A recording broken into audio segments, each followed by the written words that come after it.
Rio, kenapa belum mulai belajarnya? Iya, bentar dulu Kak. Aku main dulu ya, boleh kan? Kamu tuh kok main mulu sih? Yaudah, daripada kamu main terus, mending kita baca buku baru aja gimana? Nih, kakak punya buku cerita baru, bagus loh. Nih. Tuh, bagus kan?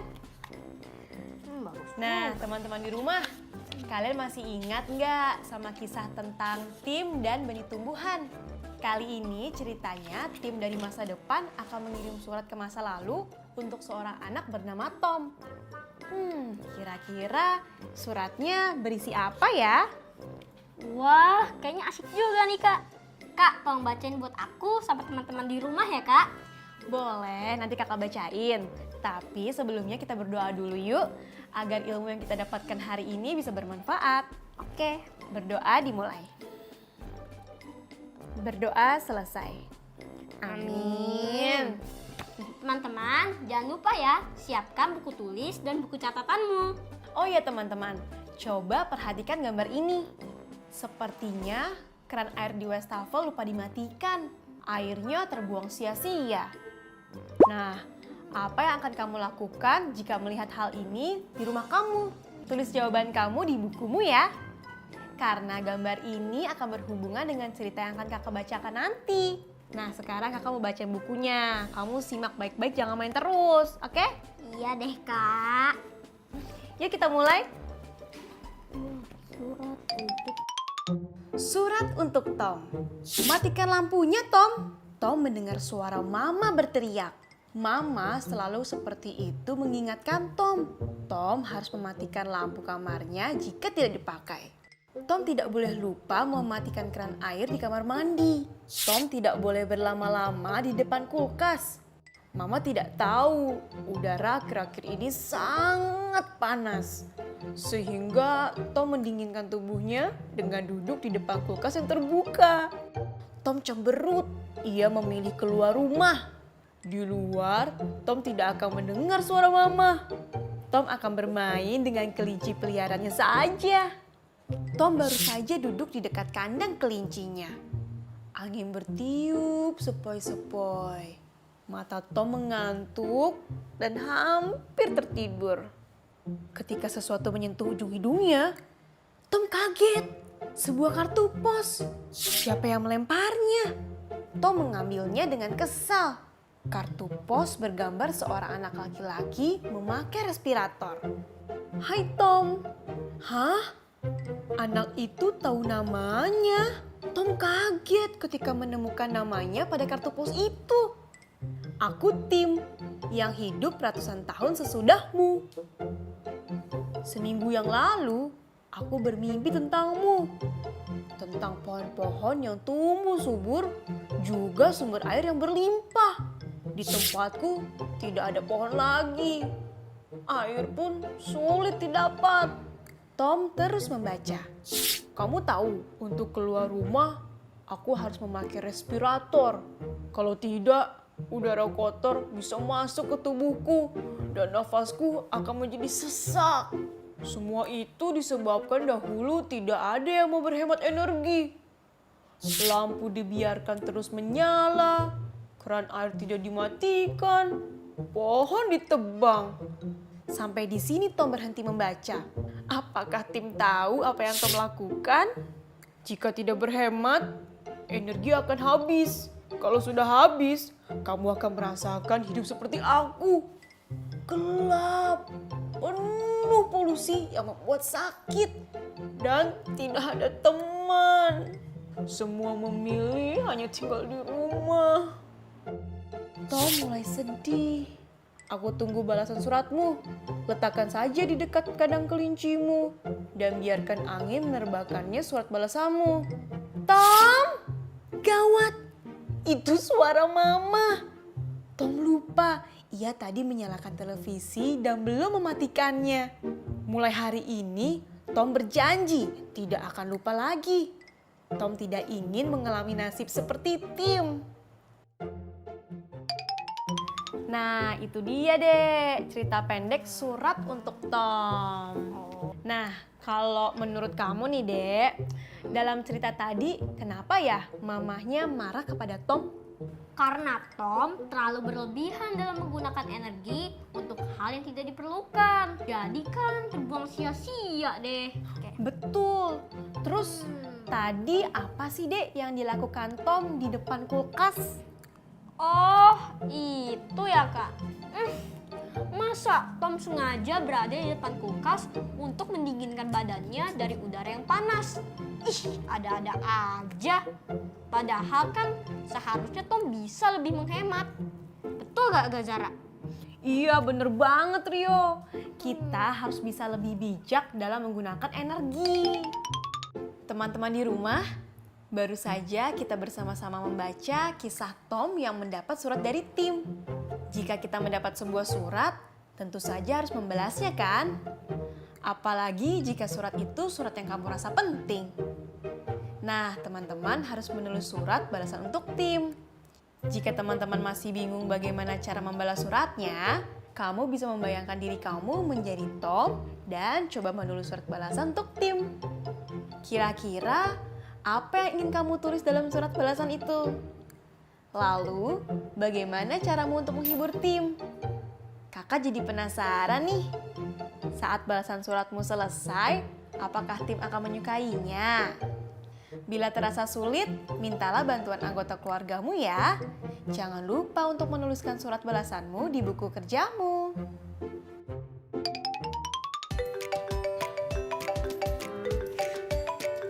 Halo? Oh, iya San. Ini Salsa lagi belajar kelompok sama Rio. Iya, sama-sama ya San. Iya, dadah. Kak, kakak lagi nelpon siapa sih? Kok ada kata San? Itu apa San? Oh itu, San itu adalah kata sapaan. Jadi digunakan untuk menyapa nama Hasan, kakaknya Salsa. Kak Hasan tadi nelpon Kak Zara. Iya, tadi Kak Hasan telepon kakak untuk menanyakan Salsa. Nah, sekarang kakak mau nanya, kalian berdua udah paham belum tentang kata sapaan? Belum, Kak. Ya udah, nih kakak kasih tahu ya. Kata sapaan adalah kata yang digunakan untuk bertegur sapa dengan lawan bicara. Nah, kata sapaan ini digunakan untuk orang yang lebih tua. Tentunya berbeda dengan kata sapaan untuk teman sebaya. Seperti tadi Kak Zara dengan Kak Hasan. Iya, betul banget Rio.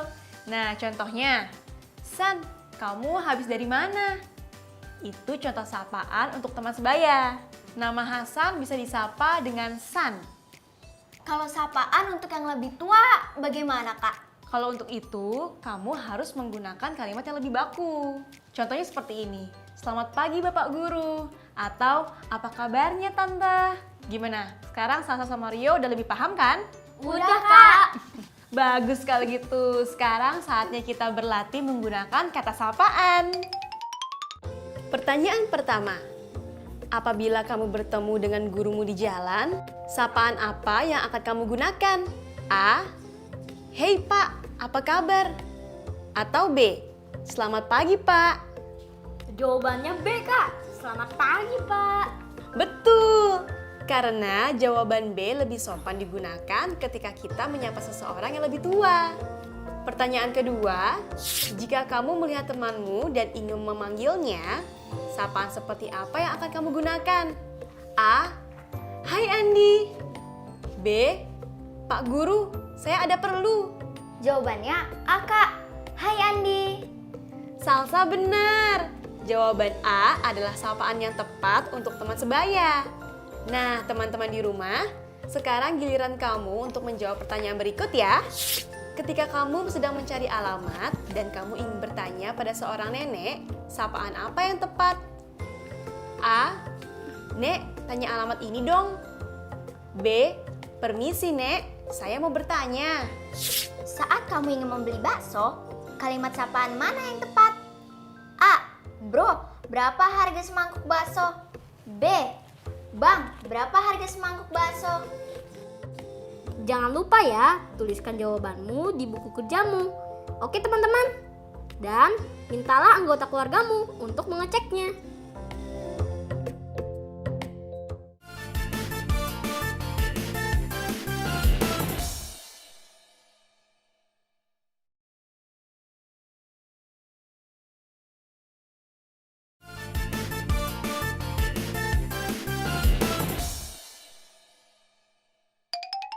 Hai teman-teman kelas 4. Gimana belajar hari ini? Lancar kan? Atau jangan-jangan lagi asik main kayak si Rio nih? Dek, kamu lagi ngapain sih? Main terus? Aku lagi main kertas origami, Kak. Aku lagi males belajar nih. Loh, kok gitu? Nggak boleh malas belajar dong. Gimana kalau kita belajar menggunakan kertas origami ini? Mau nggak? Emang bisa Kak? Bisa dong. Kalau bisa, boleh deh Kak dicoba. Teman-teman di rumah penasaran juga kan? Nah, Kak Zara punya beberapa gambar kertas origami seperti ini. Coba kalian perhatikan dengan seksama ya. Kalian boleh menyalinnya terlebih dahulu di buku latihan masing-masing. Coba kita perhatikan gambar pertama ya. Tabel menunjukkan bahwa gambar persegi nomor 1 yang diarsir penuh dengan warna biru ini memiliki luas 20 cm persegi. Nah, sekarang coba perhatikan gambar kedua. Berapa luas daerah yang diarsir biru? Terus pakai origaminya gimana Kak? Yuk kita bahas dengan mencoba aplikasikan memakai origami. Perhatikan ya. Jika origami berbentuk persegi ini, kita arsir seluruh permukaannya dengan warna biru bernilai 20 cm persegi, maka berapakah luasnya jika yang diarsir hanya satu bagian seperti ini? Nah, kita coba tarik garis bantu seperti ini ya. Hasilnya dapat kita lihat. Persegi membentuk 4 bagian. Sehingga luas kertas origami yang diarsir warna biru bernilai 1/4 bagian dari luas keseluruhan persegi. Cara menghitungnya jadi begini. 1/4 kali 20 cm persegi sama dengan 1 kali 20/4 atau dibagi 4 sama dengan 20 dibagi 4 sama dengan 5 cm persegi. Bagaimana teman-teman di rumah? Mudah kan? Kakak yakin kalian semua pasti bisa. Jangan lupa dicatat ya cara menghitung luasnya, supaya jika kalian kesulitan bisa melihat kembali catatannya. Nah, bagaimana jika yang diarsir seperti pada gambar 3 ini? Berapa ya luasnya? Wah, aku mulai semangat nih Kak. Nah teman-teman, yuk kita bahas bersama sekarang. Seperti pada gambar 2, dari bagian yang diarsir itu kita tarik garis bantu. Kali ini garis vertikal, seperti gambarnya. Kita tarik garis seperti ini. Ternyata daerah yang diarsir biru juga bernilai 1/4 bagian teman-teman. Cara menghitungnya juga sama dengan cara untuk gambar 2. Yuk kita hitung bersama. Begini caranya. 1/4 kali 20 cm persegi sama dengan 1 kali 20/4 atau dibagi 4 sama dengan 20 dibagi 4. Jadi jawabannya adalah 5 cm persegi. Keren! Wah, ternyata luasnya sama dengan luas gambar 2. Sama-sama 5 cm persegi. Nah, tepat sekali. Karena sama-sama 1/4 bagian dari satu kertas origami utuh. Gimana Rio? Sekarang udah paham kan? Oh, udah paham Kak. Kalau kita memperhatikan dengan baik, ternyata mudah juga ya Kak. Betul. Fokus adalah kunci utama biar kita paham dengan materi yang disampaikan. Kakak yakin kalian semua juga pasti sudah paham. Rio dan teman-teman di rumah, kalian tahu tidak berapa banyak biaya pemakaian listrik di rumah masing-masing? Terus kalian tahu juga tidak kita mendapatkan sumber listrik itu dari mana? Nah, kakak ada informasi nih buat menambah pengetahuan kalian. Jadi, untuk dapat menggunakan peralatan elektronik di rumah, kamu membutuhkan arus listrik, bukan? Nah, listrik ini dibeli dari pemerintah melalui badan usaha milik negara atau BUMN yang bernama Perusahaan Listrik Negara atau PLN. Besarnya biaya yang dibayarkan pada PLN tergantung dari jumlah pemakaian listrik tiap rumah. Saat ini PLN telah menyediakan layanan prabayar. Prabayar ini artinya pelanggan perlu membeli listrik terlebih dahulu dalam bentuk pulsa atau token sebelum dapat menggunakannya. Maksudnya bagaimana, Kak? Ya, maksudnya untuk bisa menyalakan listrik di rumah, kita harus membeli listrik dalam bentuk pulsa atau token terlebih dahulu. Contohnya bagaimana, Kak? Misalnya, dengan nominal Rp100.000, pelanggan dapat membeli 66,2 kWh, di mana 1 kWh itu sama dengan 1000 watt. Jika kita bulatkan ke dalam satuan terdekat, maka kita mendapat daya sebesar 66 kWh untuk setiap pembelian token listrik dengan nominal Rp100.000. Oh, jadi intinya kita beli dulu token listriknya, baru arus listriknya bisa dipakai. Begitu ya, Kak? Betul sekali. Nah, kamu tahu nggak berapa lama kira-kira listrik 66,2 kWh ini dapat digunakan di rumah? Nggak tahu, Kak. Emang bisa dihitung ya? Bisa dong. Kakak kasih contoh perhitungannya ya. Misalnya, sehari-hari keluarga di rumah menggunakan listrik sebesar 1600 watt hour. Kita bisa ubah satuannya menjadi kWh. Ingat, 1000 watt sama dengan 1 kWh. Jadi, 1600 watt sama dengan 1,6 kWh. Nah, untuk memudahkan perhitungannya, kita dapat bulatkan 1,6 kWh ke satuan terdekat, yaitu menjadi 2 kWh. Dengan demikian, untuk mengetahui berapa hari kita dapat menggunakan arus listrik yang kita beli, kita dapat menghitungnya dengan cara jumlah kWh yang dibeli dibagi dengan jumlah pemakaian sehari. Untuk memudahkan perhitungannya, kita dapat membagi hasil pembulatannya saja, yaitu 66 kWh dibagi dengan 2 kWh. Hasilnya adalah 33. Jadi, keluargamu dapat menggunakan 66 kWh dalam 33 hari. Gimana? Mudah bukan? Oh, begitu ya, Kak. Aku paham sekarang. Ternyata mudah juga. Apalagi kakak menjelaskannya dengan menggunakan pembulatan dulu. Jadi Rio bisa lebih mengerti deh. Iya, Dek. Dengan menggunakan pembulatan, kita dapat melakukan penaksiran atau perkiraan dengan lebih mudah. Dek, kamu lagi ngapain sih? Ini nih Kak, aku sedang melakukan pembulatan daya listrik ke satuan terdekat. Oh, emangnya kamu masih ingat caranya? Ingat dong Kak.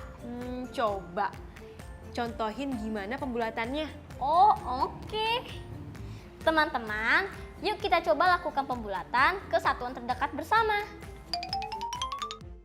Teman-teman, kita diminta untuk membulatkan daya listrik ke satuan terdekat yang diperoleh dari pembelian listrik prabayar sesuai nominal. Coba kita lihat data di nomor 1. Nominal rupiahnya 20.000. Daya yang didapat 13,6 kWh. Nah, pembulatan daya ke satuan terdekatnya, kita lihat angka di belakang koma, yaitu 6. Maka pembulatan ke satuan terdekatnya menjadi 14 kWh. Hebat! Bagaimana dengan data nomor 2? Pada nomor 2 dengan nominal Rp50.000 mendapatkan daya sebesar 33,1 kWh. Dibulatkan menjadi 33, Kak. Nah, teman-teman, coba perhatikan data nomor 3 sampai 5. Pembulatannya menjadi seperti ini. Catat ya. Nah, sekarang Kak Zara punya data pemakaian listrik di beberapa rumah nih. Coba teman-teman bulatkan pemakaian listrik di masing-masing rumah pada lingkungan perumahan ini.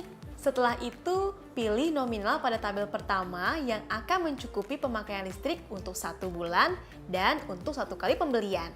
Nah teman-teman, jangan lupa dicatat dulu ya. Tabel ini bisa kalian isi dengan memperhatikan tabel 1 yang tadi sudah dijelaskan contohnya oleh Rio. Kita coba bahas rumah nomor 1 ya. Pemakaian listrik per bulannya 31,1 kWh. Pembulatan pemakaian listrik per bulan kesatuan terdekatnya 31 kWh. Maka berdasarkan tabel pembulatan pertama, nominal pulsa listrik termurah dan cukupnya adalah Rp50.000. Nah sekarang coba deh Rio yang bahas nomor 2. Oke Kak. Rumah nomor 2 kita bisa lihat pemakaian listrik per bulannya adalah 9,5 kWh. Kemudian dibulatkan pemakaian listrik per bulan kesatuan terdekatnya menjadi 10 kWh. Jika dilihat pada tabel pembulatan sebelumnya, daftar daya terendahnya adalah 13,6. Berarti perkiraan nominal pulsa listrik termurah dan cukupnya adalah Rp20.000. Begitu kan Kak? Betul, tepat sekali. Nah, untuk soal ketiga sampai kelima, kalian bisa kerjakan sendiri ya teman-teman. Jika kesulitan, bisa minta bantuan orang tua atau diskusi dengan teman belajarmu ya. Jangan sungkan untuk bertanya. Selamat berlatih! Teman-teman, jangan lupa ya mencatat judul cerita yang sudah kita baca hari ini. Seperti hari ini, kita sudah membaca cerita pendek berjudul Surat untuk Tom. Karena cerita ini, kita semua jadi diingatkan kembali jika kita menyayangi bumi ini bisa dimulai dengan bersikap hemat dalam menggunakan energi dan menjaga lingkungan. Teman-teman, inilah yang sudah kita pelajari hari ini. Teman-teman, selesai deh pelajaran kita hari ini. Tapi aku sangat senang karena dapat ilmu baru lagi hari ini. Iya bener banget Rio. Dan jangan lupa untuk selalu menghemat energi listrik dan air ya untuk masa depan kita. Sampai jumpa lagi teman-teman. Dah.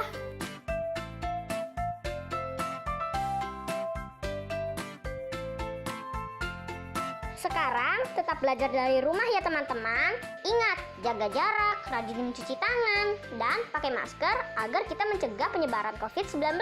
Sampai jumpa!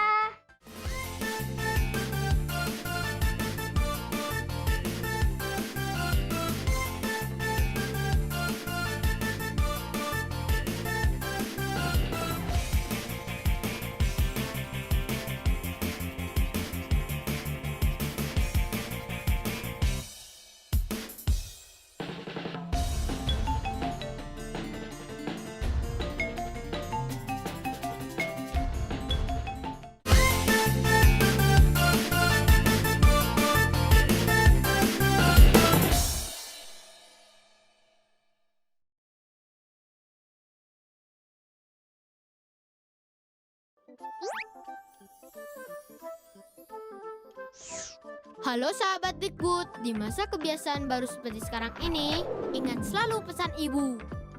Keluar rumah kalau penting saja ya nak, ingat untuk selalu 3M.